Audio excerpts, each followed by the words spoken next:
আসসালামু আলাইকুম প্রিয় শিক্ষার্থীরা, আমি সোহাগ আছি আপনাদের কাছে। সোহাগ বাংলা পেজের পক্ষ থেকে আপনাদের সবাইকে স্বাগত জানাই আজকের ক্লাস। আজকে আমরা আলোচনা করছি বাংলা ব্যাকরণে বানানগত একটি সমস্যা নিয়ে।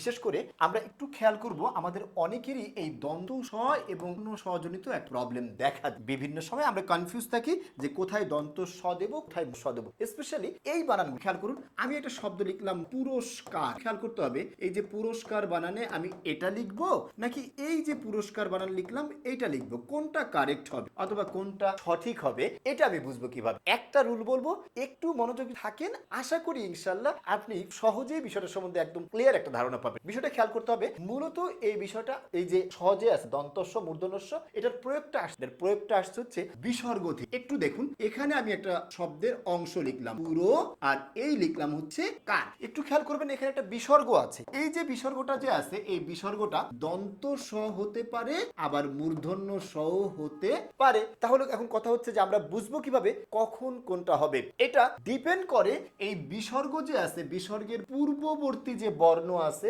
সেই বর্ণের স্বরের উপরে। কার উপর ডিপেন্ড করে? বিসর্গের পূর্বের স্বরের উপরে। স্বর যদি অ বা আ থাকে তাহলে এই বিসর্গটাকে চেঞ্জ করে আমরা দন্ত স বানাবো। আর যদি বিসর্গের পূর্বের স্বরধ্বনি অ বা আ বাদে, বাংলায় কি আর কোনো স্বরধ্বনি নাই? আছে। কয়টা আছে? অ বা আ তো হচ্ছে দুটো, আর মোট স্বরধ্বনি স্বরবর্ণ কয়টি?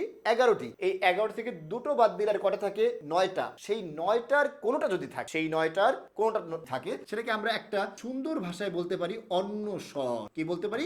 অন্য স্বর। অর্থাৎ বিসর্গের পূর্বে যদি অ বা আ বাদে অন্য কোনো স্বরধ্বনি থাকে তাহলে বিসর্গটাকে পরিবর্তন করে আমরা কোন স দেব? দন্ত স। আর বিসর্গের পূর্বে স্বরধ্বনি যদি অ বা আ থাকে, পূর্বে বা পূর্বের বর্ণে অ বা আ থাকে, তাহলে বিসর্গের পরিবর্তে আমরা কি দেব? দন্ত স। দুটো উদাহরণ দেখব, এখন বিষয়টা একদম পানির মতো ক্লিয়ার হয়ে যাবে। দেখুন, একটু খেয়াল করুন, আমি এই যে একটা শব্দ লিখলাম, এখানে একটা শব্দ লিখছি পুরো, আর একটা লিখলাম কি? কার। এবার আপনি খেয়াল করুন তো ভাইয়া, এই যে প্রবলেমটা যে আছে আমাদের এখানে, বিসর্গটা যে আছে এটাকে আমরা স বানাবো। কোন স? দন্ত স নাকি মূর্ধন্য স? আপনাকে জিজ্ঞেস করার দরকার নেই, আপনারও কাউকে জিজ্ঞেস করার দরকার। আপনি জিজ্ঞেস করবেন সূত্র কি। খেয়াল করুন তো, বিসর্গের পূর্বে স্বরধ্বনি কি আছে? র। র কিন্তু ব্যঞ্জন। আর আপনি একটু দীর্ঘ করে বলুন আমার সাথে, র। র এর সাথে কি আছে? অ আছে। যেহেতু অ আছে, এবার আপনি বলুন অ থাকলে বিসর্গটা পরিবর্তন হয়ে কি হবে? দন্ত স। কি হবে? দন্ত স।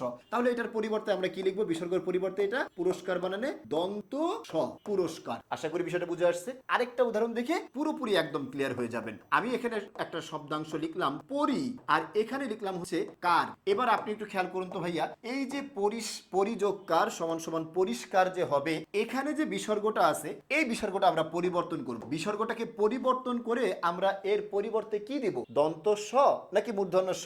ডিপেন্ড করবে আগের বর্ণের স্বরধ্বনির উপরে। এবার আপনি বলুন তো, এর আগের বর্ণের স্বরধ্বনি কি আছে? খেয়াল করছেন? আগের বর্ণের স্বরধ্বনি কি আছে? পরি, ই, ই, ই আছে। অ বা আ কিন্তু নেই। আছে কি? রস্য ই। অর্থাৎ আমরা কি বলতে পারি অ বা আ বাদে অন্য স্বরধ্বনি আছে?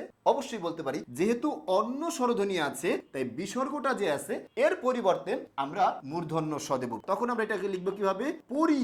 আর এখানে মূর্ধন্য স দিয়ে আমরা এইভাবে কার লিখ। শব্দটা কি হবে? পরিষ্কার। তার মানে আপনারা বিষয়টা ক্লিয়ার হতে পেরেছেন যে পরিষ্কার বানানে অবশ্যই কি হবে? মূর্ধন্য স। আর পুরস্কার বানানে কি হবে? দন্ত স।